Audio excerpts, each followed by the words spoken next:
You know, when we started the overseas ministry, our first goal was to have. I wrote a letter to Jack. I was in Brazil as a missionary, and I wrote Jack, the way it's working here, I think we ought to think about doing this around the world. Jack said, let's do it. We set a goal of 10 countries.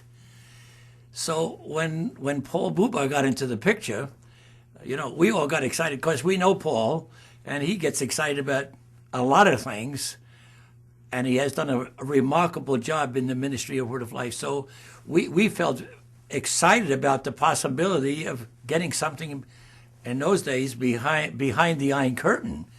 And we knew the German guys had been going over on different occasions, but here was an opportunity. And then I think, you know, when Paul invited me to go along with him on one of the trips, that's what really opened my eyes. We went over there when the wall was still up.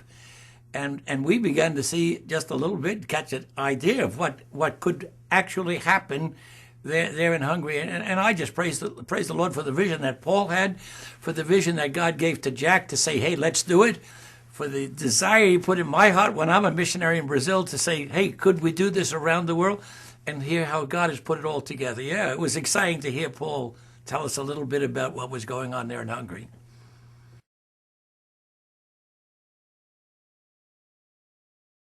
We went over there because Paul wanted to show us the country and the opportunities. And I think we had been in Italy and came to Poland. Then we come to Hungary, and you know, then we got this opportunity to see the property. Well, the first property we saw was not there.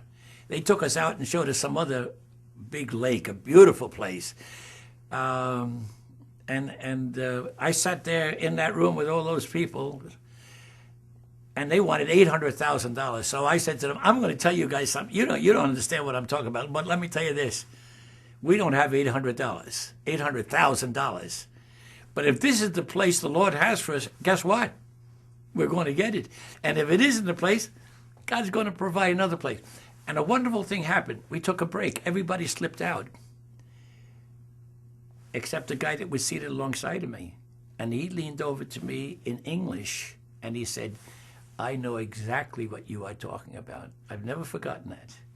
When we came back, everything went back to normal, like, you know, hey. We went back and saw the Secretary of Religion, I believe, and he said, what do you think? We said, no possibility. He said, I got a castle. Would you like to go and see it? We said, absolutely. So the next day, we go out and see the castle. And honestly, we claimed it for God when we saw it. And we walked around that place. You know, it needed repairs, but the place was absolutely beautiful. And I think the thing that challenged us, it was a communist youth camp. And like when Jack had his dance band, you know, in the early days, he had a podium that he would stand on. And after he got saved, he used that podium for open air meetings saying, hey, where sin abounded, God's grace can much more abound. And I think that's the way we felt about that property the first time we saw it. So the next day we're sitting in this room with this Secretary of Religion or whatever it was. And he said to me, what'd you think of the castle? We said, it's great. He said, would you like it for your youth camp? And I said, yes, sir. He said, when would you like it? I said, tomorrow. And the lady that was translating, I can't remember her name, but what was her name, just so I know it? Ildiko. She said, Ildiko, she said, they don't talk that way here in Hungary, you know, because it was still pretty serious business. I said, just tell him it's some dumb American who doesn't know any better. And she talked for a couple of minutes, and finally he looked at me and smiled, and you know what he said? When you walk out that door, you will have a contract. And I'm going to tell you, they dictated, and she wrote it in English for it. We signed the document. We walked out. We got it. And I'm going to tell you, that was a miracle, just an amazing thing that happened in our lives.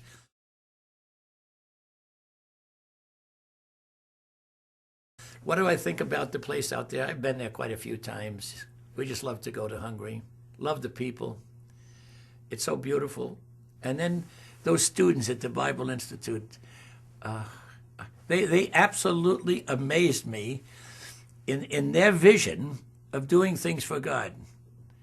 We were there, I think the last missionary conference I was at, and I'd like to come back for more, but I don't think that's going to be possible, but it lives in our hearts. They raised money to help Muslims, students, go to a Bible school out in Jordan. Remember that? And those people in Hungary, those students, they raised over $11,000. And I thought, boy, at Squirrel Lake, we're doing great.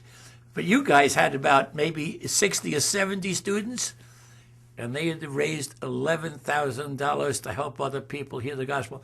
And that's what lives in my heart. I am so excited and vibrant about all that's going on out there. My heart says, go back, but I don't think I'll make it.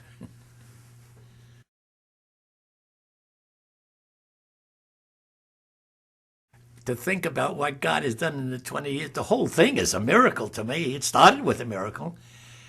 And I don't know that I could say any one thing in particular. I've been there for the youth camp. I've been there for that EuroQuest. How wonderful that was. And I think that was a great highlight because they came from all over Europe.